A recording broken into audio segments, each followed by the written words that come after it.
ইমানি আওয়াজ দিয়ে পড়ি আলহামদুলিল্লাহ। ইমানদার মুসলমান, সমস্ত প্রশংসা কার জন্য? আরো জোরে বলুন, কার জন্য? একমাত্র মহান রব্বুল আলামিনের জন্য, যিনি আমাদেরকে সৃষ্টি করেছেন। ঠিক কিনা বলেন? ইমানদার মুসলমান, আমাদের হায়াতের মালিক কে? আমাদের রিজিকের মালিক কে? আমরা কার গোলাম? আরো জোরে বলতে হবে, আমরা কার গোলাম? আমরা কি আমেরিকার গোলাম, রাশিয়ার গোলাম, ভারতের গোলাম, চায়নার গোলাম? মুসলমান কার গোলাম? এক আল্লাহর গোলাম। ঠিক কিনা বলেন? ইমানদার মুসলমান, আসমান কার? জমিন কার? কোরআনে আছে কি আছে না? জোরে বলেন। আল্লাহ তাআলা নিজে বলছেন, আলা লাহুল খালকু ওয়াল আমর তাবারাকাল্লাহু রাব্বুল আলামিন। নবী, আপনি মক্কার কাফেরদেরকে বলে দেন, আল্লাহর নবী, বিশ্ব নবী, রাহমাতুল লিল আলামিন, যখন মক্কার জমিনে আমি আপনাদের সামনে যেই কোরআন পড়েছি, এই কোরআন যখন আল্লাহর নবী মক্কার জমিনে তেলাওয়াত করতেন, মক্কার কাফেররা এই কোরআন তেলাওয়াতে বাধা দিত না। বাংলার জমিনে আবু জেহেলদের কিছু নাতিপুতিরা ছিল, তারাও বাধা দিত। ঠিক কিনা? ঠিক না? কিন্তু কোরআনের যারা বিরোধিতা করেছে, আল্লাহ করোনা কোনো ভাবে তাদেরকে লাঞ্ছিত করেছেন। ঠিক না বলেন? মুসলমান, সেই কোরআন থেকে আমি দীর্ঘক্ষণ সময় তেলাওয়াত করেছি, আপনারা শুনেছেন। কি পেয়েছেন? এক এক হরফে 10টি করে নেকি পেয়েছেন। যারা বলেন সুবহানাল্লাহ। আল্লাহ রাব্বুল আলামিন এই কোরআন বিশ্ব নবীর উপরে নাজিল করলেন, আর আল্লাহ তাআলা ঘোষণা করলেন, ইন্না আনজালনা ইলাইকা যিকরা লিতুবাইয়িনা লিন-নাস, ইন্না আনজালনা ইলাইকা যিকরা লিতুবাইয়িনা লিন-নাস। নবী গো, আমি আল্লাহ আপনার উপর যে কোরআন নাজিল করেছি, এই কোরআন নিয়ে আপনি ঘরে বসে থাকবেন না। এই কোরআন দিয়ে আপনি মক্কার কাফেরদেরকে দাওয়াত দেন। এই কোরআন দিয়ে আপনি মক্কার কাফেরদেরকে দাওয়াত দেন। আল্লাহ তাআলার নির্দেশ পায়া আল্লাহর নবী এই কোরআনের দাওয়াত মক্কার কাফেরদের ঘরে ঘরে পৌঁছে দিলেন। মক্কার কাফেররা এই কোরআনের দাওয়াত গ্রহণ করলো না, আল্লাহর নবীর বিরোধিতা করলো, আল্লাহর নবীর উপরে অত্যাচার করলো, নির্যাতন করলো, জুলুম করলো, আল্লাহর নবীকে মিথ্যাবাদী বলে সাব্যস্ত করলো। অথচ আল্লাহ তাআলা কোরআনুল কারীমের মধ্যে বলছেন, ওয়ামা আরসালনাকা ইল্লা রাহমাতাল লিল আলামিন। সুবহানাল্লাহ বলেন। মক্কার কাফেররা আমার নবীকে বলে মিথ্যাবাদী, আর আল্লাহ রাব্বুল আলামিন বলেন, নবী আপনি হলেন রহমত। সুবহানাল্লাহ বলেন। ও মুসলমান, আজকে তো আমরা কোরআনের মাহফিলে আসছি, আমাদেরকে কেউ বাধা দেয় নাই, দিছে? কিন্তু এমন একটা সময় ছিল, সেই 1450 বছর আগে, এই কোরআনের কথা বলার কারণে আল্লাহর নবীর উপরে মক্কার কাফেররা অকাথ্য নির্যাতন করেছে। ঠিক না?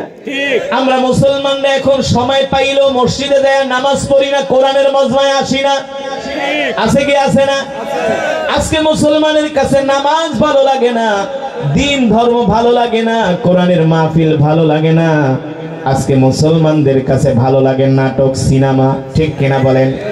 অথচ আল্লাহর নবী এই কোরআনের জন্য উহুদের ময়দানে দান দান মোবারক শহীদ করেছেন, তায়েফের ময়দানে রক্ত দিয়েছেন। শুধু তায়েফের ময়দানে রক্ত দেয় নাই রে মুসলমান, এই কোরআনের জন্য আল্লাহর নবীকে নিজের মাতৃভূমি ছাড়তে হয়েছে। ঠিক কিনা বলে? হাসরের ময়দানে আল্লাহর নবী বলবেন, উম্মতরা আসো, আমি তোমাদেরকে নিয়ে জান্নাতে প্রবেশ করব। তখন অনেক মুসলমান আইসা আল্লাহ রাসূলের সামনে দাঁড়াবে, আল্লাহর নবীকে বলবে, নবী গো, আমরা তো আপনার উম্মত, আপনি আমাদের জন্য আল্লাহ তাআলার কাছে সুপারিশ করেন। আল্লাহর নবী সেই দিন ডাক দিয়া বলবে, তোরা আমার উম্মত না, আজকে তোদের 3.5 হাত বডির মধ্যে কোনো উম্মতের চিহ্ন পাওয়া যায় না। দেখ, আমি নবী কোরআনের দাওয়াত দিতে গিয়ে কাফেরদের পাথরের আঘাত খেয়েছি। ঠিক কিনা বলেন? ও মুসলমান, আল্লাহর নবী কতটা কষ্টের মধ্যে থেকে, কতটা দুঃখের মধ্যে থেকে আল্লাহর নবী কোরআনের দাওয়াত দিয়েছেন।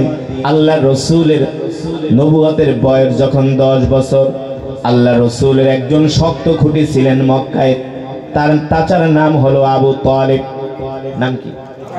চাচার নাম ছিল আবু তালেব। এই চাচা আল্লাহ রসুলের জন্য এমন একটা শক্ত খুঁটি ছিল মুসলমান। আল্লাহ রসুলের চাচা আবু তালেব যতদিন বেঁচে ছিলেন মক্কার কাফেররা আল্লাহ রসুলের দিকে তাকানোর সাহস পায় নাই, আল্লাহ নবীকে একটা গালি দেওয়ার সাহস পায় নাই।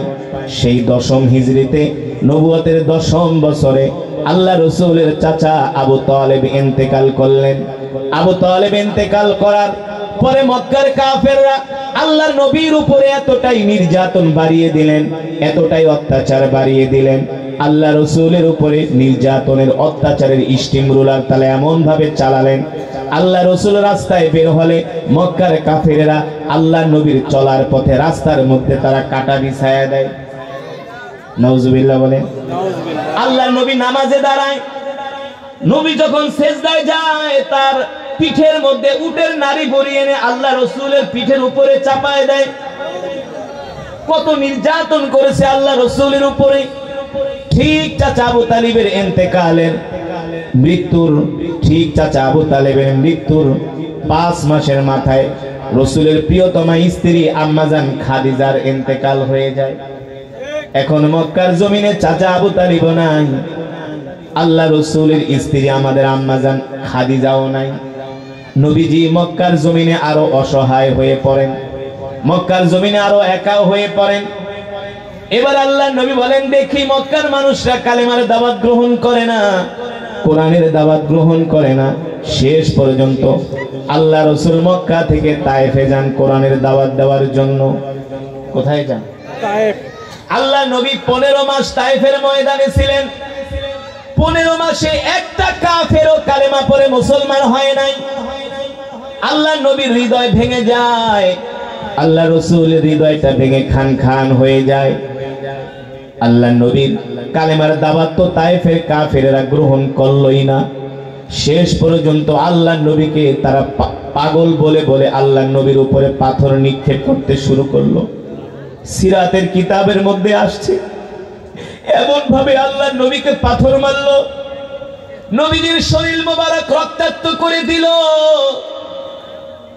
1 কিলোমিটার, 2 কিলোমিটার, 3 কিলোমিটার রাস্তা না, আল্লাহ নবীকে মক্কার কাফেররা 5 কিলোমিটার রাস্তা দৌড়াইছে আর নবীর উপরে পাথর মেরেছে।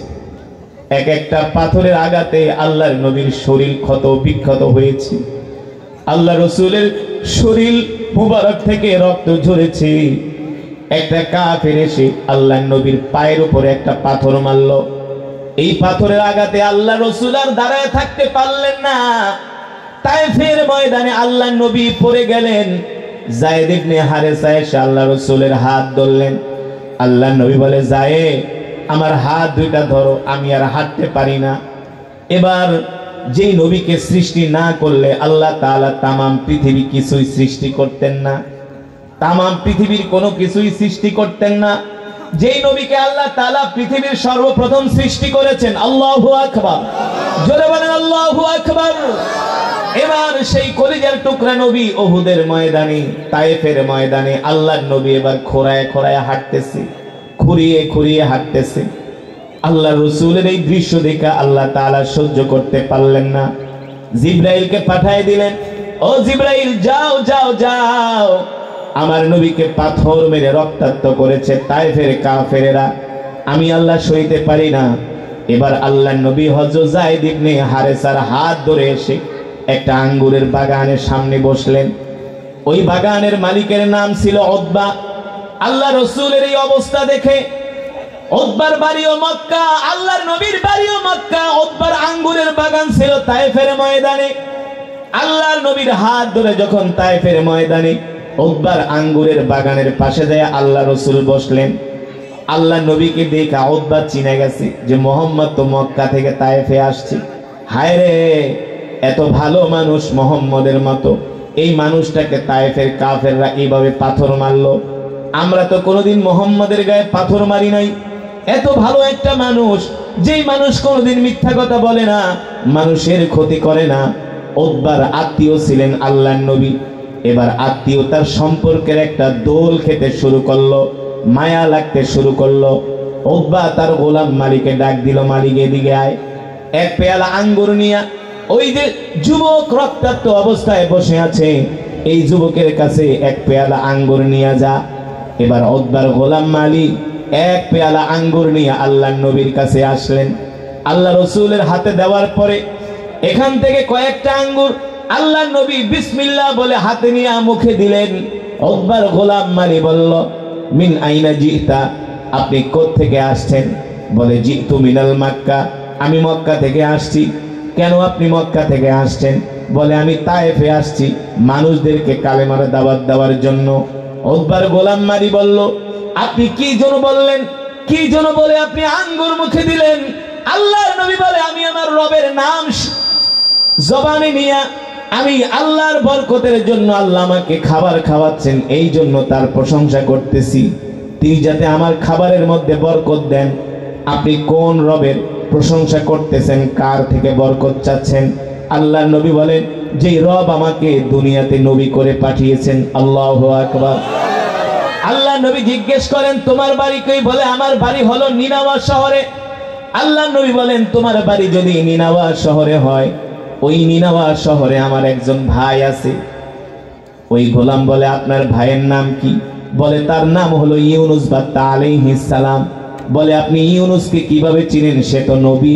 আল্লাহ নবী বলেন, ইউনুসও নবী, আমিও নবী। ইউনুসও নবী, আমিও নবী। আল্লাহ নবী বললেন, ইউনুস পয়গম্বর হলো আল্লাহর নবী, আর আমি হলাম আখিরি পয়গম্বর। সুবহানাল্লাহ বলেন। উতবার গোলাম মালিক এই কথা শোনার পরে আল্লাহ রাসূলের হাতের মধ্যে একটা চুমা দিলেন। হাতের মধ্যে চুমা দিয়া বলে, তাহলে আপনি কি হলেন সেই আখিরি নবী, যেই নবীর কথা আমরা আমাদের ধর্মীয় কিতাব তাওরাতের মধ্যে পড়েছি? আপনি কি শেষ নবী? বলে, হ্যাঁ আমি শেষ নবী, আমার পরে আর কোনো নবী আসবে না। আমি কালেমার দাওয়াত দেওয়ার জন্য মক্কা থেকে তায়েফে আসছি। উতবার গোলাম মালিক বলল, আমি আপনাকে চিনতে পেরেছি, আপনি দুনিয়ার কোনো সাধারণ মানুষ না, আপনি হলেন আল্লাহর পয়গম্বর। আমি তো আপনাকে পাওয়ার জন্য এই বাগানে গোলামি করতেছি। আল্লাহু আকবার। উতবার গোলাম মালিক বলে, আপনি আর দেরি করবেন না, আমাকে কালেমা পড়ায় মুসলমান বানায় দেন। এবার উতবার গোলাম মালিক আল্লাহ রাসূলের হাতে হাত রেখে কালেমা পড়ে মুসলমান হয়ে গেলেন। দূর থেকে উতবা দেখতেছে যে তার গোলাম আল্লাহ রাসূলের সাথে কথা বলতেছে। উতবা ডাক দিছে, তাআলা ইয়া শাবাব, এই যুবক এদিকে আয়। ওই লোকের সাথে কি কথা বলস? বলে, এই লোকের সাথে কথা বললে আপনার সমস্যা কি? বলে, বেটা চিনস? এই লোককে আমি চিনি, ওই হলো আমাদের ভাতিজা, ওর নাম হলো মুহাম্মদ, মক্কা থেকে আসছে। হুয়া মাজনুন, সে হলো একটা পাগল। বলে, নাউজুবিল্লাহ। সে হলো একটা মিথ্যাবাদী। বলেন নাউজুবিল্লাহ। উতবার গোলাম মালিক বলে, মুনিব শোনেন, আপনি যেই লোককে পাগল বলতেছেন আসলে সে পাগল না, তাকে যারা পাগল বলে তারাই হলো পাগল। বললো, তুই আমাকে পাগল বললি? বলে, হ্যাঁ, তার মতো একটা ভালো মানুষকে যে পাগল বলতে পারে সে কোনোদিন ভালো মানুষ হতে পারে না। ঠিক কিনা বলেন? মালিক আপনি শোনেন, আমি তার পরিচয় জানতে পেরেছি, সে দুনিয়ার কোনো সাধারণ মানুষ না, তিনি হলেন আখিরি পয়গম্বর মুহাম্মদুর রাসূলুল্লাহ সাল্লাল্লাহু আলাইহি ওয়াসাল্লাম। আমি তার হাতে হাত রেখে কালেমা পড়ে মুসলমান হয়ে গেছি। সুবহানাল্লাহ বলেন। উতবা বলে, তুই কি করলি? বলে, হ্যাঁ, তিনি সত্য নবী, তার কথা আমরা আমাদের ধর্মীয় কিতাবের মধ্যে পড়েছি, তার কথা আমরা আমাদের ধর্মীয় কিতাবের মধ্যে পড়েছি। এবার আল্লাহর নবী ওই মালিকে কালেমা পড়ায় মুসলমান বানায় দিলেন। নবী আবার মক্কা থেকে চলে আসলেন, তায়েফ থেকে চলে আসলেন মক্কায়। তায়েফ থেকে মক্কায় আসার পরে মক্কার কাফেররা আল্লাহ নবীর উপরে আরো নির্যাতন বাড়ায় দিল, আরো অত্যাচার বাড়ায় দিল। আল্লাহ তাআলা তার হাবিবকে ডাক দিয়া বললেন, হাবিব আপনি আর মক্কায় থাকবেন না, এবার মক্কা থেকে হিজরত করে আপনি মদিনায় চলে যান। ও মুসলমান, একমাত্র দ্বীনের জন্য আল্লাহর নবীকে তার বাপ দাদার ভিটা ছাড়তে হয়েছে। আপনাদেরকে যদি বাপ দাদার ভিটা ছাড়া করে আপনারা কি করবেন? বলেন কি করবেন? বাংলাদেশের কক্সবাজারে 20 লক্ষ রোহিঙ্গা আছে, রাখাইনের মুসলমান। আমরা মাঝে মাঝে উখিয়াতে ওয়াজ করতে যাই, লক্ষ লক্ষ রাখাইনের মুসলমানরা আছে ওয়াজ শুনতে। আয়েশা বলে, হুজুর আমরা 20 লক্ষ মানুষ 10 কিলোমিটার জায়গার মধ্যে বাস করি। 20 লক্ষ মানুষ কি 10 কিলোমিটার জায়গার ভিতরে বাস করা যায়? কত কষ্ট মানবেতর জীবন। বলে হুজুর গরমের দিনে এত গরম, আমাদের তেমন ভালো কোনো ঘর নাই, তাঁবুর নিচে আমরা থাকি। একটা টয়লেট, ছোট একটা টয়লেট আমরা 20-30 জন মানুষ ব্যবহার করি, কত কষ্ট তাদের। বলে আমাদের রাখাইনে ঘর ছিল, বাড়ি ছিল, সম্পদ ছিল, কোনো কিছুর অভাব ছিল না। রাখাইনের সেনাবাহিনীরা আমাদের উপরে যখন অত্যাচার করে বাংলাদেশে পাঠায় দেয়, আমাদেরকে বলছিল তোমরা বৌদ্ধ ধর্ম পালন করো, বৌদ্ধ ধর্ম গ্রহণ করো, তোমাদের একজনকেও রাখাইন ছাড়তে হবে না। রাখাইনের মুসলমানরা বলেছে আমরা শহীদ হয়ে যাব, জীবন দিয়ে দিব, তারপরও কালেমা ছাড়ব না। আল্লাহু আকবার। ও মুসলমান, বিশ্ব নবীকে মক্কার কাফেররা এমন ভাবে নির্যাতন করলেন, জুলুম করলেন, শেষ পর্যন্ত আল্লাহর নবীকে নিজের বাপ দাদার ভিটা ছাড়তে তারা বাধ্য করলেন। আল্লাহ নবীকে আল্লাহ তাআলা নির্দেশ দিলেন, হাবিব যে কোনো সময় আপনার উপরে হিজরতের নির্দেশ আসতে পারে, আপনি প্রস্তুত থাকবেন। আল্লাহ নবী সাইয়েদনা আবু বকরকে ডাকলেন, আবু বকর রেডি থাকবেন, যে কোনো সময় আমরা মক্কা থেকে হিজরত করে চলে যেতে পারি মদিনায়। আল্লাহ নবী যেই দিন মদিনায় যায়, সিরাতের কিতাবের মধ্যে আসছে মদিনা থেকে 3 কিলোমিটার দূরে যায় আল্লাহ নবী বারবার মক্কার দিকে তাকায় আর কান্না করে, মক্কার দিকে তাকায় আর কান্না করে, বাইতুল্লাহর দিকে তাকায় বলে, বাইতুল্লাহ, এ বাইতুল্লাহ, মক্কার কাফেররা আমাকে মক্কায় থাকতে দিল না, আমার বাপ দাদার ভিটা ছাড়া করলো। বাইতুল্লাহ, তোমাকে ছেড়ে আমার যেতে মন চায় না। বাইতুল্লাহ, আমার ইচ্ছা ছিল তোমার খেদমত করব, ইচ্ছা ছিল তোমার কাছে থাকব, কিন্তু মক্কার কাফেররা আমাকে থাকতে দিল না। সিরাতের কিতাবের মধ্যে আসে আল্লাহর নবীর চোখের পানি পড়তে পড়তে রসুলের দাড়ি মোবারক ভিজে ভিজে টপ টপ করে আল্লাহ রসুলের চোখের পানি পড়তেছে। কারণ এই মক্কা হলো বাবার দেশ, এই মক্কা হলো মায়ের দেশ, এই মক্কা হলো জন্মভূমি। ঠিক কিনা বলেন?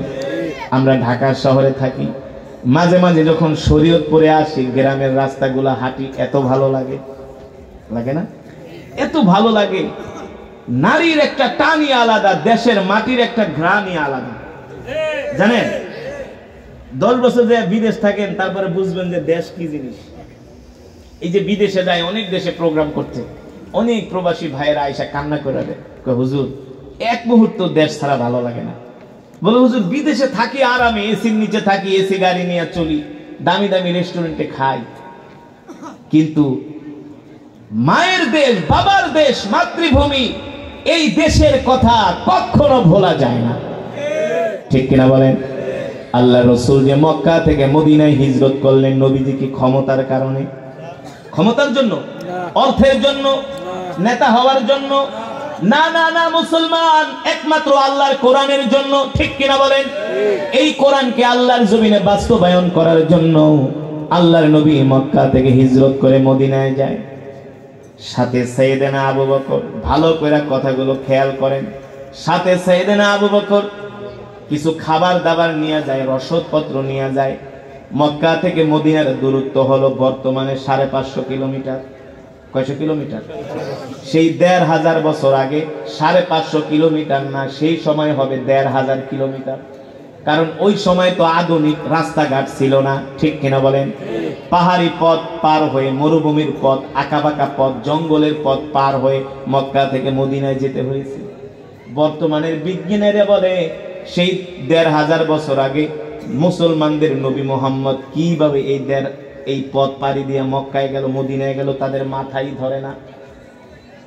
দুনিয়ার মানুষের মাথায় ধরতে না পারে। আল্লাহ তাআলা কোরআনুল কারীমের মধ্যে বলছেন, ওয়া মা আরসালনাকা ইল্লা রাহমাতাল লিল আলামিন। আল্লাহু আকবার। নবী আপনি হলেন রহমত, আপনি হলেন বরকত। ঠিক কিনা বলেন? এবার সাইয়েদনা আবু বকর হলেন আল্লাহ রাসূলের হিজরতের সাথী। সাইয়েদনা আবু বকর বলে, আমি দেখি আল্লাহর নবীর হাত ধরে ধরে আমি নবীকে রাস্তা দিয়ে নিয়ে যাচ্ছি। আল্লাহর নবী পাথরের পথ পাড়ি দিতেছেন, পাথরের উপরে পাড়া দিয়ে দিয়ে যাচ্ছেন। এক একটা বড় বড় পাথর। আপনারা যারা হজে গেছেন, তায়েফে গেছেন, বড় বড় পাথর দেখছেন না? বিশাল বিশাল এক একটা পাথর। হযরত আবু বকর বলেন, সাইয়েদনা আবু বকর বলেন, আল্লাহর নবী প্রচন্ড সূর্যের আলোতে পাথর কিন্তু আরো গরম হয়ে যায়। জানেন, সূর্যের আলোতে পাথর কিন্তু আগুনের মতো গরম হয়ে যায়। সাইয়েদনা আবু বকর বলেন, আল্লাহর নবী এক একটা গরম পাথরের উপরে পাড়া দেয়, সাথে সাথে পাথরগুলো বরফের মতো শীতল হয়ে যায়। শুধু পাথরগুলো ঠান্ডা হয় না, আল্লাহর নবীর পা মোবারক যে শক্ত পাথরে পড়ে, ওই পাথরটা একেবারে তুলার মতো নরম হয়ে যায়। আল্লাহর নবী ডাক দিয়া বলে, পাথর এইভাবে নরম হয়ে যাচ্ছ কেন? কারণ কি? পাথর ডাক দিয়া বলে, ওগো আল্লাহর নবী, নরম কেন হব না? আপনি কি মনে করছেন আপনাকে আমরা চিনি নাই? আপনি শুধু মানুষের না নবী না, আপনি আমাদেরও নবী। আপনি শুধু আমাদের নবী না, আপনি শুধু মানুষের নবী না, আপনি আমাদের নবী। আমরা কিন্তু আপনাকে চিনতে ভুল করি নাই। আল্লাহু আকবার। সাইয়েদনা আবু বকর বলে, আল্লাহর নবী পাথরের উপরে পাড়া দিলে পাথরগুলো তুলার মতো নরম হয়ে যায়। শুধু পাথরই তুলার মতো নরম হয় না, রাস্তার গাছগুলো দেখে আল্লাহর নবীকে সালাম দেয়, আসসালামু আলাইকা ইয়া রাসূলুল্লাহ। আল্লাহর নবী ডাক দিয়া বলে, গাছ সালাম দিয়া কারণ কি? গাছগুলো বলে, কেন সালাম দিব না? আপনি শুধু মানুষের নবী না, আপনি আমাদেরও নবী। আল্লাহু আকবার। সাইয়েদনা আবু বকর বলেন, আল্লাহর নবীকে গাছ সালাম দেয়, পাথরগুলো সালাম দেয়, আকাশের মেঘমালা আল্লাহর নবীর মাথার উপরে ছায়া দেয়। আকাশের মেঘমালা আল্লাহর নবীকে ছায়া দেয়, আল্লাহর নবীর শরীরে রোদের তাপ লাগতে দেয় না। সাইয়েদনা আবু বকর বলেন, প্রত্যেকটা গাছ আল্লাহ রাসূলকে সালাম দিতেছে, আর ওই পাথরগুলো ডাক দিয়া বলে, নবীজি আপনি আমার উপর একটু পাড়া দেন, আপনার পা মোবারক আমার গায়ে লাগুক, আমি ধন্য হয়ে যাই। সেই নবীর উম্মত আমরা। সুবহানাল্লাহ বলেন। আল্লাহ তাআলা সেই নবীর কথা কোরআনের মধ্যে বলছেন, মা কানা মুহাম্মাদুন আবা আহাদিম মির রিজালিকুম ওয়ালাকিন রাসূলুল্লাহি ওয়া খাতামান নাবিয়্যিন। আমাদের নবী শেষ নবী, এই নবীর পরে আর কোন নবী পৃথিবীতে আসবে না। ঠিক কিনা বলে? এবার রাস্তা চলতে চলতে অনেকদিন সফর হয়ে যায়। হঠাৎ করে আল্লাহর নবী একদিন সাইয়েদনা আবু বকরকে বলেন, ইয়া আবু বকর, ও আবু বকর, আনা আতশানুন জিদ্দান, আনা জাইউন জিদ্দান। আবু বকর, আমার ক্ষুধা লাগছে, কোনো খাবার দাবার আছে কিনা? সাইয়েদনা আবু বকর বলে, আল্লাহর নবী মক্কা থেকে যত খাবার দাবার নিয়ে আসছি সব খাবারগুলো শেষ হয়ে গেছে। আল্লাহ রাসূল দেখেন কতটা ক্লান্ত পরিশ্রান্ত, কত আর হাঁটা যায়, কত আর পথ চলা যায়। শেষ পর্যন্ত আল্লাহ নবী বলে, আবু বকর একটু পানি দেন, কলিজাটা ঠান্ডা করি। সাইয়েদনা আবু বকর বলে, আল্লাহর নবী পানিও শেষ, আমার কাছে পানিও নাই। সাইয়েদনা আবু বকর বলেন, আল্লাহ রাসূল আমার কাছে খাবার চাই, আল্লাহর নবী আমার কাছে পানি চাই, আমি খাবার দিতে পারি না, পানি দিতে পারি না। এর চাইতে কষ্ট আবু বকর বলে, আমার কাছে আর কিছু হতে পারে না। অথচ এই আবু বকর সেই আবু বকর। আল্লাহর নবী ডাক দেয়া বলছেন, জিহাদের ময়দানে যেতে হবে আবু বকর, কি আছে ঘরে সম্পদ নিয়ে আসেন। সাইয়েদনা আবু বকর কিতাবের মধ্যে আসছে, লবণের বাটিটা পর্যন্ত নিয়ে আসছে, লুসনিটা পর্যন্ত নিয়ে আসছে, তরকারি লাড়ার খুরচুনটা পর্যন্ত আল্লাহর নবীর সামনে এনে হাজির করছে। আল্লাহ রাসূল বলে, আবু বকর দেখতেছি লবণের বাটিটা পর্যন্ত নিয়ে আসছেন, বাড়িতে কি রাইখা আসছেন? সাইয়েদনা আবু বকর বলেন, ওগো আল্লাহর নবী, বাড়িতে আল্লাহ রাসূলকে রাইখা আসছি। আল্লাহ রাসূল ডাক দিয়ে বলে, আবু বকর দেখেন তো মরুভূমির মধ্যে কোনো ঘর দেখা যায় কিনা? সাইয়েদনা আবু বকর বলেন, আমি মরুভূমির দিকে তাকায় দেখি কোনো ঘর বাড়ি দেখা যায় না। অথচ আল্লাহর নবী বলে, আবু বকর যদি কোনো ঘর বাড়ি পাওয়া যায়, আমরা ওই বাড়িতে যাইয়া আশ্রয় নিব, তাদের বাড়িতে কিছুক্ষণ বিশ্রাম করব, মেহমানদারি গ্রহণ করব। ওদের কাছ থেকে আমরা পানি ঠানি চাইবো, যদি দেয় তাহলে আমরা পান করব, খাবো, একটু রেস্ট করে আরাম করে আবার আমরা আমাদের যাত্রা শুরু করব। সাইয়েদনা আবু বকর বলে আমি তাকায় দেখি মরুভূমির মধ্যে কোনো ঘর বাড়ি দেখা যায় না। আমি হতাশ হয়ে গেলাম, পেরেশান হয়ে গেলাম। সাইয়েদনা আবু বকর বলেন আমি 10 কদম দিতে না দিতে দেখি আমার চোখের সামনে মরুভূমির মধ্যে একটা ঘর চোখের সামনে ভেসে উঠেছে। সাইয়েদনা আবু বকর বলেন আল্লাহ রাসূলের বরকতি জবান মোবারক দিয়া শুধু ঘরের নাম উচ্চারণ হয়েছে, আমি মরুভূমির মধ্যে ঘর দেখতে পাচ্ছি। আল্লাহু আকবার। সাইয়েদনা আবু বকর বলে আল্লাহ রাসূলের জবান মোবারক দিয়া যেই কথা বের হয় ওই দোয়া কখনো কবুল হইতে দেরি হয় না, ঠিক কি বলে? সাইয়েদনা আবু বকর বলে আমি তাকায়া দেখি মরুভূমির মধ্যে একটা ঘর দেখা যায়। আমি এতটা খুশি হয়ে গেলাম, এতটা খুশি হয়ে গেলাম, আল্লাহ রাসূলকে ডাক দিয়া বললাম উনজুর ইলাল আমাম, ওগো নবী আপনি সামনে তাকায় দেখেন ওই যে একটা ঘর দেখা যায়। এত লাড়ালাড়ি করো, সাউন্ড আরো বাড়াও, একভাবে অ্যাডজাস্ট করে রাখো।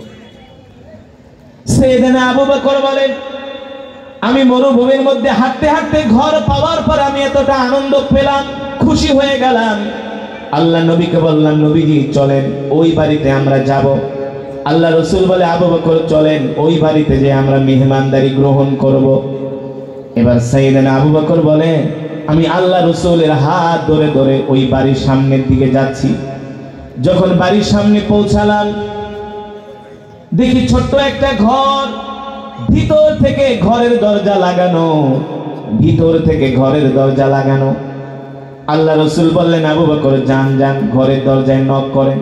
আমি যে ঘরের দরজা নক করলাম, ইফতাহিল বাব, দরজা খোলো, কে আছো? সাইয়েদনা আবু বকর বলেন একবার দুইবার তিনবার বলার পরে কোনো আওয়াজ আসে না। চতুর্থবার বলে মিন আইনা জিতনা, তোমরা কোত্থেকে আসছো? মিন আইনা জিতা, কোত্থেকে আসছো? সাইয়েদনা আবু বকর বলে জিনা মিনাল মক্কা ইলাল মদিনা, আমরা দুইজন মানুষ মক্কা থেকে আসছি, আমরা মদিনায় যাব। সুবহানাল্লাহ বলেন। তো মক্কা থেকে আসছো, মদিনায় যাব, ভালো কথা, আমার বাড়িতে কেন আসছো? বলে শোনো আমরা দুইজন মুসাফির তোমার বাড়িতে আসছি, আমরা কিছুক্ষণ সময় তোমার বাড়িতে আশ্রয় নিব, মেহমানদারি গ্রহণ করব। এই কথা শোনার পরে ওই ঘর থেকে আওয়াজ আসে পথিক হয়তোবা তোমরা আমাকে চেনো না, আমাদের পরিচয় জানো না, আমরা গরিব মানুষ, আমার স্বামীর নাম হলো আবু মাবাদ, আমার নাম হলো উম্মে মাবাদ, আমার স্বামী বকরি চড়ায়, আমরা এতটাই গরিব, তোমরা আমার বাড়িতে আসতো, ভালো কথা, কি কারণে আসতো? সাইয়েদনা আবু বকর বলে আমরা দুইজন ক্ষুধার্ত, পারলে কিছু খাবার দাবার থাকলে দাও, মেহমানদারি করো। বলে নাহনু ফাকিরুন জিদ্দান, আমরা গরিব মানুষ, আমাদের ঘরে কোনো খাবার দাবার নাই, একটু পানি থাকলে পানি দাও। বলে পানিও নাই, আমার স্বামী বকরি চড়াতে গেছে, আসার সময় পানি নিয়ে আসবে, সেই পানিগুলো আমরা পান করব। সাইয়েদনা আবু বকর বলে একটা কথা হলো, তোমার ঘরে খাবারও নাই পানিও নাই? বলে হ্যাঁ, আমরা একেবারে নিঃস্ব গরিব, আমাদের ঘর দরজা দেখেই তো বুঝতে পারতেছো। এবার আল্লাহ রাসূল তাকায় দেখেন তার ঘরের সামনে একটা বকরি বাঁধা। কি বাঁধা? ঘরের সামনে একটা বকরি বাঁধা। আল্লাহ নবী বলে আবু বকর দেখতেছি উম্মে মাবাদের ঘরের সামনে একটা বকরি বাঁধা আছে, যদি উম্মে মাবাদ অনুমতি দেয় তার থেকে অনুমতি আনেন, এই বকরি থেকে আমরা একটু দুধ দোয়ায়া দুইজনে পান করি। বকরি থেকে দুধ দোয়ায়া দুইজনে কি করি? পান করি। সাইয়েদনা আবু বকর বলে উম্মে মাবাদ বুঝলাম তোমরা গরিব মানুষ, তোমাদের ঘরে খাবার নাই দাবার নাই, তোমাদের ঘরের সামনে একটা বকরি বাঁধা আছে, যদি অনুমতি দাও আমরা বকরি দোয়া একটু দুধ পান করি, আমাদেরকে দুধ পান করতে দাও। উম্মে মাবাদ বলে পথিক আমাদের ঘরের সামনে যে বকরিটা বাঁধা আছে এটা হলো একটা অসুস্থ বকরি, এটা হলো একটা অসুস্থ বকরি, এই বকরি হাঁটতে পারে না, চলতে পারে না, দুধ দিবে তো দূরের কথা। আল্লাহর নবী বলে আবু বকর আপনি শুধু উম্মে মাবাদ থেকে অনুমতি আনেন, এই বকরি থেকে দুধ দোয়ানোর দায়িত্ব আমার। জোরে বলেন সুবহানাল্লাহ। এই বকরি থেকে দুধ দোয়ানোর দায়িত্ব আমার। এবার উম্মে মাবাদ বলে, বোন রাগ করো না, তুমি শুধু অনুমতি দাও। মহিলা মানুষ, দুধ টুধ দেয় না, অসুস্থ বকরি। সাইয়েদনা আবু বকর বলে, তুমি শুধু আমাদেরকে অনুমতি দাও, দুধ দোয়ানোর দায়িত্ব আমাদের। মহিলা মানুষ একবার দুইবার তিনবার বলার পরে ঠিক আছে যাও, পারলে তোমরা দুধ দোয়ায় খাও। এবার আল্লাহ নবী বলে, আবু বকর দুধ যে নিব রাখবো কোথায়, পাত্র তো লাগবে, আমাদের কাছে তো পাত্র নাই। উম্মে মাবাদ থেকে একটা পাত্র নিয়ে আসেন। সাইয়েদনা আবু বকর বলল, বোন একটা পাত্র দাও, এই পাত্রের ভিতরে দুধ রাখা যাবে। উম্মে মাবাদ ঘর থেকে একটা ছোট পাত্র দিলেন। আল্লাহ নবী বললেন, এই ছোট পাত্রে হবে না, বড় পাত্র লাগবে। মহিলা মানুষ, আরে বলতেছি অসুস্থ বকরি দুধ দেয় না, আবার বড় পাত্র, বুঝলেন না? তার একটু খটকা লাগলো, সন্দেহ হলো, কে এভাবে আমাকে ডিস্টার্ব করে। এতবার বলতেছি বকরি দুধ দেয় না, অসুস্থ, আবার বলে বড় পাত্র। এবার উম্মে মাবাদ বলে, আমি একটু আমার ঘরের দরজাটা ফাঁকা করে বাইরের দিকে তাকাইলাম, আমার চোখের দৃষ্টি যায়া যুবক মুহাম্মদের উপরে পড়েছে। ওয়াল্লাহি রাব্বিল কাবা, আমি আমার জীবনে এত সুন্দর মানুষ আর কোনোদিন দেখি না। আমি একবার যুবক মুহাম্মদের দিকে তাকাই, আরেকবার আমি পূর্ণিমার চাঁদের কথা মনে করি। উম্মে মাবাদ বলে, আল্লাহর কসম করে বলি, যুবক মুহাম্মদ পূর্ণিমার চাঁদের চেয়েও সুন্দর। আল্লাহু আকবার। যুবক মুহাম্মদ পূর্ণিমার চাঁদের চেয়েও সুন্দর। এবার উম্মে মাবাদ বলে, যুবক শুধু বকরি থেকে দুধ বের করে তোমরা পান করবা না, পারলে বকরি জবাই করে খায়া ফেলো, কোনো আফসোস নাই। সুবহানাল্লাহ বলে। উম্মে মাবাদ বলে, আমি তাকায়া তাকায়া যুবক মুহাম্মদকে দেখতেছি, এত সুন্দর তার চেহারা, তার চুলগুলো এত সুন্দর, নাকটা এত সুন্দর, চোখ দুইটা এত সুন্দর। উম্মে মাবাদ বলে, যুবক মুহাম্মদ আবু বকরের সাথে কথা বলে, আমি তার কণ্ঠের আওয়াজ শুনতেছি, এত সুন্দর কণ্ঠ পৃথিবীর কোনো মানুষের হতে পারে না। আমি যুবক মুহাম্মদের দিকে তাকায়া তাকায়া থাকি আর ভাবি, যত দেখি ততই তাকে আপন মনে হয়। আল্লাহু আকবার।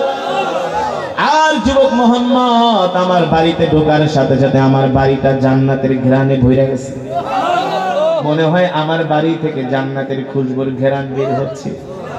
এবার উম্মে মাবাদ বলে, যাও তোমরা পারলে দুধ খাও, বকরি থেকে দোয়ায় আমার কোনো আফসোস নাই, কিন্তু বকরি তো অসুস্থ বকরি, বুঝেন নাই? আল্লাহ নবী বকরির সামনে হাইটা হাইটা যেতে যেতে বকরির সাথে সাথে আল্লাহ রাসূলের বরকতে সুস্থ হয়ে গেছে। আর জোরে বলেন সুবহানাল্লাহ। আল্লাহ নবী ডাক দিয়া বললেন, বকরি কি ব্যাপার? এবার বকরি দাঁড়ায়া আল্লাহ রাসূলকে সালাম দেয়, আসসালামু আলাইকা ইয়া রাসূলুল্লাহ। আল্লাহ নবী বলে, বকরি সালাম দিলা? বলে, কেন সালাম দিব না? আপনি কি মনে করছেন আপনাকে আমি চিনি না? আপনি শুধু মানুষের নবী না, আপনি আমার নবী। আল্লাহ নবী ডাক দিয়া বলে, আমি যে তোমার নবী তুমি কিভাবে বুঝলা? কে আপনাকে দেখে আমি চিনে ফেলেছি, আর আপনাকে দেখার সাথে সাথে আমি অসুস্থ ছিলাম, সুস্থ হয়ে গেছি। সুবহানাল্লাহ বলবেন না? বকরি বলে, আমি ছিলাম অসুস্থ, হাঁটতে পারতাম না, চলতে পারতাম না, আপনার বরকতি দৃষ্টি আমার উপর পড়ার সাথে সাথে আমি সুস্থ হয়ে গেছি। ও মুসলমান, এই নবী তো সেই নবী, রাহমাতুল লিল আলামিন। সাহাবায়ে কেরাম বদরের প্রান্তরে গেছে যুদ্ধ করার জন্য। যুদ্ধ করতে হলে তো পানি প্রয়োজন, বুঝেন নাই? প্রথম যেই কূপটা সেটা কাফেররা দখল করে নিয়ে গেছে, মিষ্টি পানির কূপ। কিন্তু মুসলমানরা যেখানে তাবু গেড়েছে সেখানে একটা পানির কূপ আছে, ওই কূপের পানি হলো লবণাক্ত, তিতা, লবণাক্ত তিতা। সাহাবায়ে কেরাম এসে বললেন, নবীজি আমার একটা পানির কূপ পেয়েছি, কিন্তু পানি হলো তিতা, এই পানি মুখে দেওয়া যায় না। আল্লাহ নবী বললেন, আমাকে তোমরা নিয়ে চলো। আল্লাহ রসুলকে নিয়ে যাওয়া হলো। নবীজি মুখ থেকে একটু থুতু বের করে লালা বের করে কূপের মধ্যে ফেললেন, সাথে সাথে লবণাক্ত পানি মিষ্টি হয়ে গিয়েছে। সেই কূপটা আজও পর্যন্ত বদরের প্রান্তরে আছে, আজও পর্যন্ত আছে সেই কূপ, কিয়ামত পর্যন্ত থাকবে। সুবহানাল্লাহ বলে। আমাদের নবী হলো রহমতের নবী, বরকতের নবী। শুধু এখানে শেষ না রে মুসলমান, আল্লাহর নবীর বয়স যখন 12 বছর, কত বছর জোরে বলেন? আল্লাহ রাসূলের বয়স যখন 12 বছর, চাচা আবু তালিবের সাথে ব্যবসা করার জন্য আল্লাহর নবী মক্কা থেকে সিরিয়ার উদ্দেশ্যে রওনা দিয়েছেন। জর্দানের সীমান্তবর্তী এলাকায় যখন গেলেন, আল্লাহর নবী একটু টায়ার্ড হয়ে গেলেন। চাচা আবু তালিবকে ডাক দিয়া বললেন, আম্মি আনা মারিদুন জিদ্দান, আমি তো অসুস্থ হয়ে গেছি, আমার খারাপ লাগতেছে, আমাকে কোনো একটা জায়গায় নিয়ে বিশ্রাম করান, আরাম করান। চাচা আবু তালিব বললেন, ভাতিজা, এই মরুভূমির মধ্যে আমি তোমাকে কোন জায়গায় বসাবো? মরুভূমির মধ্যে তো কোনো গাছপালা নাই। চাচা আবু তালিব তাকায় দেখেন মরুভূমির মধ্যে একটা মৃত গাছ, এই গাছের ডালগুলো উলি পোকায় খেয়ে ফেলেছে। আল্লাহ নবী বললেন, চাচা আপনি আমাকে ওই গাছের নিচে নিয়েই বসান। চাচা আবু তালিব যখন আল্লাহ রাসূলকে ওই মৃত গাছের নিচে নিয়ে বসালেন, সাথে সাথে মৃত গাছ আল্লাহ রাসূলের বরকতে জীবিত হয়ে গেছে। সেই গাছ আজও পর্যন্ত আছে, নাই? এগুলো হলো আল্লাহ রাসূলের মুজিজা, এগুলো হলো আল্লাহ রাসূলের বরকত। ওই গাছকে বলা হয় সাহাবী গাছ। ওই গাছ কিয়ামত পর্যন্ত আল্লাহ দুনিয়ার জমিনে টিকায় রাখবে। আল্লাহু আকবার। মুসলমান, শুধু এখানে শেষ না, ওই যে বকরির কথা মনে আছে নাকি? হ্যাঁ, আল্লাহ নবীকে দেখা বকরি সুস্থ হয়ে গেছে। এবার আল্লাহ নবী বকরিকে বলেন, বকরি, আমরা মক্কা থেকে আসছি, মদিনায় যাব, তোমার থেকে একটু দুধ পান করব, অনুমতি দিবে কিনা? বকরি বলে, আপনি তো আমার নবী, রহমতের নবী, অনুমতি দিব না মানে? বকরি তার দুইটা পা দুই দিকে দিয়ে দিলেন। বকরি তার দুইটা পা দুই দিকে দিয়ে দিলেন। আল্লাহ নবী বিসমিল্লাহ বলে বকরির স্তনে হাত দিলেন, সাথে সাথে দুইটা স্তন দুধে ভরপুর হয়ে গেছে। এবারে বকরি ডাক দিয়া বলেন, গো আল্লাহর নবী, দুধের ভার সইতে পারি না, তাড়াতাড়ি করে আমার থেকে দুধ দোয়ায় আপনি পান করেন। এবার নবীজি বরকতের নবী তার বরকতে হাত দিয়া দুধ বকরি থেকে দোয়া স্তন থেকে বের করতেছেন। দুধ বের করতে করতে বিশাল পাত্র ভরে গেছে, বিশাল পাত্র।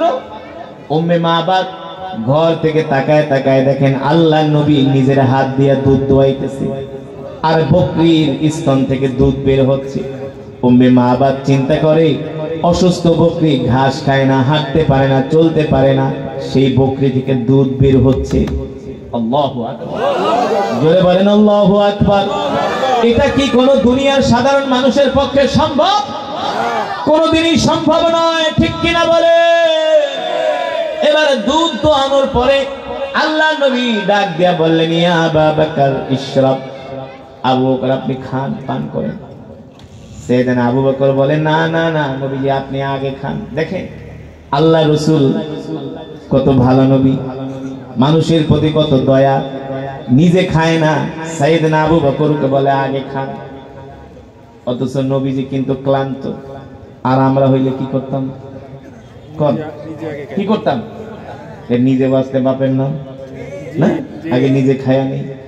এই কারণে আল্লাহ কোরআনুল কারীমের মধ্যে বলছেন, লাকাদ জাআকুম রাসূলুম মিন আনফুসিকুম আজিজুন আলাইহি মা আনিতুম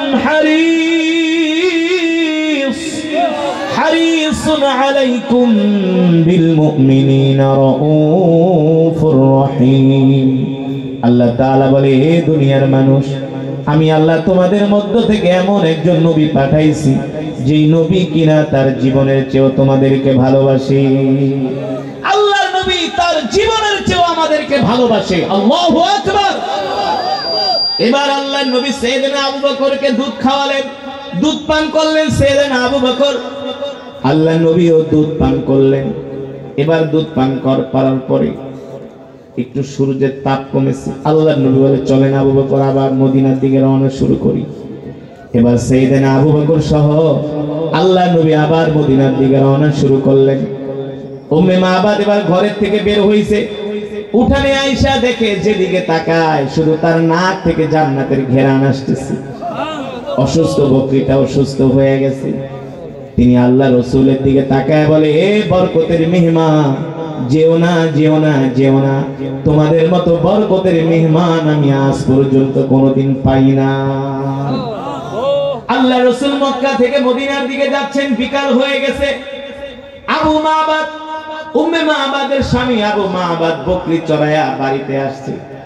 আয়েশা দেখে তার বাড়ি থেকে আজকে ঘেরান বের হইতেছে। স্ত্রীকে ডাক দিছে, এই স্ত্রী ব্যাপার কি, আজকে বাড়ি থেকে এত ঘেরান বের হচ্ছে, কারণ কি রে? উম্মে মাবাদ ডাক দিয়ে বলে, স্বামী গো ঘরের ভিতরে আসেন, শুধু বাড়ি থেকে ঘেরান বের হয় না, আরো খবর আছে। দেখেন দেখেন অসুস্থ বকরিটা অসুস্থ হয়ে গেছে। কিভাবে হইল? বলে, আপনি যখন সকালবেলা বের হয়েছেন, ভর দুপুরে দুইজন মেহমান আসছে আমাদের বাড়িতে। স্বামী গো, একজনের চেহারা এত সুন্দর এত সুন্দর, যার দিকে তাকায়া থাকলে শুধু তাকায়াই থাকতে মন চায়। বলে, এই মেহমান কোত্থেকে আসছে? বলছে, মেহমান তারা মক্কা থেকে আসছে, মদিনায় যাবে। সুবহানাল্লাহ বলেন। বলছে, মেহমান মক্কা থেকে আসছে, মদিনায় যাবে। বলস কি? বলে, হ্যাঁ মদিনায় যাবে। বলে, হ্যাঁ।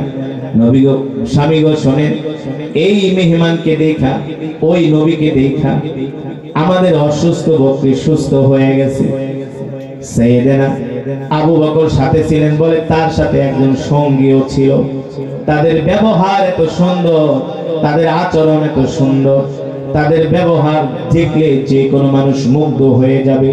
মানুষের ব্যবহার, সাধারণ মানুষের ব্যবহার এত সুন্দর হতে পারে না। উম্মে মাবাদের স্বামী আবু মাবাদ বলে, স্ত্রী রে, আমি বুঝতে পেরেছি আমার বাড়িতে আজকে কে আসছে। আমার বাড়িতে দুনিয়ার কোন সাধারণ মানুষ আসে নাই, আমার বাড়িতে আখেরি নবী এসেছে। আল্লাহু আকবার, আখেরি নবী আসছে। স্ত্রী তাড়াতাড়ি চল, ঘটি বাটি যা আছে গাছটি বস্তা সব লইয়া চল, মদিনায় যাই। ওই নবীর কথা আমি আমার ধর্মীয় কিতাবের মধ্যে পড়ছি। শেষ জামানায় একজন নবীর আগমন হবে, তিনি মক্কা থেকে হিজরত করে এই পথে মদিনায় যাবে। আমি ওই নবীকে পাওয়ার জন্যই এই মরুভূমির মধ্যে ঘর বানাইছি, কিন্তু নবীকে দেখতে পারি নাই, তিনি মদিনায় চলে গেছে। আমি বকরি চড়াতে গিয়েছিলাম। শোন স্ত্রী, আর দেরি করব না, চলো আমরা মদিনায় যাইয়া সেই নবীর হাতে হাত রেখে কালেমা পড়ে মুসলমান হয়ে যাব। আল্লাহু আকবার, যারা বলেন আল্লাহু আকবার। মুসলমান, সেই আখিরি নবীর উম্মত আমরা, যেই নবীর হাতে থাকবে জান্নাতের চাবি। ঠিক কিনা বলে? যেই নবীর আগে কেউ জান্নাতে যেতে পারবে না। হাসরের ময়দানে সেই নবী রাহমাতুল লিল আলামিন যদি কোনো মানুষের জন্য সুপারিশ না করে, সেও জান্নাতে যেতে পারবে না। আমরা সেই রাসূলের উম্মত, খুশি নাকি বেজার? আসুন আজ থেকে এই রজব মাস, এই মাসে আল্লাহ রাসূল মেরাজ করেছিলেন, আল্লাহর বাড়িতে গিয়েছিলেন আরশে আজিমে। সেখানে যাওয়ার পরে আল্লাহ তাআলা বলছে, ইসআলনি ইয়া মুহাম্মদ, আপনি আমার কাছে যা চাইবেন আমি আপনাকে তাই দিব। পরিবারের জন্য চান, পরিবারের জন্য যা চাইবেন তাই দিব। আপনার নিজের জন্য যা চান তাই দিব। আল্লাহ রাসূল একবারও তার নিজের জন্য কিছু চায় নাই, পরিবারের জন্য কিছু চায় নাই। আল্লাহ রাসূল শুধু বলছে, উম্মতি উম্মতি উম্মতি। আল্লাহ, আপনি আমার উম্মতগুলোকে maaf করে দেন, আপনি আমার উম্মতগুলোকে maaf করে দেন। আল্লাহ তাআলা ডাক দিয়ে বলে, হাবিব, আমি যেই দিন হাসরের মাঠ কায়েম করব, আপনার থাকবে ক্ষমতা, আপনার থাকবে পাওয়ার, আমি আপনাকে সুপ্রিম পাওয়ার দিব। আপনি যার জন্য সুপারিশ করবেন, আমি আল্লাহ তাকেই জান্নাতে প্রবেশ করাবো। এখন প্রশ্ন হলো, সবাই কি জান্নাতে যেতে পারবে? জেনে বলেন। যে মানুষগুলো নামাজ পড়ে না, যে মানুষগুলো মসজিদের পাশ দিয়ে হেঁটে যায় অথচ মসজিদে ঢোকে না, আছে কি আছে না? চায়ের দোকানে বসে বাংলা সিনেমা দেখে আর হাসে, গাল গপ্প মারে, কিন্তু নামাজ পড়ে না।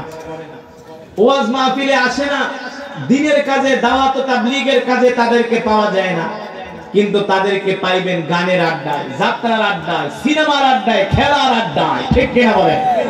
ওই মানুষগুলোর জন্য আল্লাহ রাসূল সুপারিশ করবে না।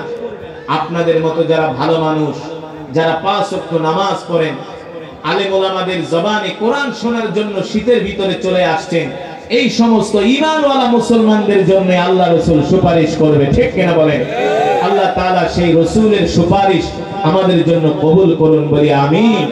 আমরা যেন আমাদের জীবন দিয়ে, জান দিয়ে, মাল দিয়ে, সবকিছু দিয়ে আল্লাহ রাসূলকে ভালোবাসতে পারি। আল্লাহ তাআলা আমাদেরকে তৌফিক দান করুন, বলি আমিন। এই মাহফিলকে আল্লাহ তাআলা কবুল করুন, এলাকাবাসীকে কবুল করুন। অত্র এলাকার গোরস্থানে যত কবরবাসী শুয়ে আছে আল্লাহ তাআলা প্রত্যেকটা কবরবাসীর কবরকে জান্নাতের বাগান বানায় দিন, বলি আমিন। আমরা 5 ওয়াক্ত নামাজ পড়ব, আল্লাহ রাসূলের সুন্নাতগুলো মেনে চলব। আল্লাহ তাআলা আমাদের তৌফিক দান করুন। দোয়া করে যাব, সকলেই দুরূদ শরীফ পড়েন। আল্লাহুম্মা সাল্লি আলা মুহাম্মাদ ওয়া আলা আলি মুহাম্মাদ কামা সাল্লাইতা আলা ইব্রাহিম ওয়া আলা আলি ইব্রাহিম ইন্নাকা হামিদুম মাজিদ। আল্লাহুম্মা বারিক আলা মুহাম্মাদ ওয়া আলা আলি মুহাম্মাদ كما باركت على إبراهيم وعلى آل إبراهيم إنك حميد مجيد. أستغفر الله الذي لا إله إلا هو الحي القيوم وأتوب إليه. لا حول ولا قوة إلا بالله العلي العظيم. اللهم آمين.